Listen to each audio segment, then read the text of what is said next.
10-krat bolj nevarni, kot tipi, ki so nasilni, so ljudje, ki so primerni, pohlevni in pasivni.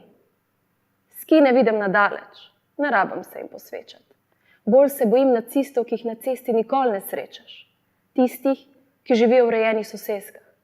V soboto kosijo travo, nedeljo pa perejo benfla. Skrbi zaradi drog, terorja in kriminala. Raje električni stol kot električna kitara. En narod, en vodja, ena vera, 3 besede. Varnost, zig, zig, udobje. Zig, zig, zasebnost. Zig, zig.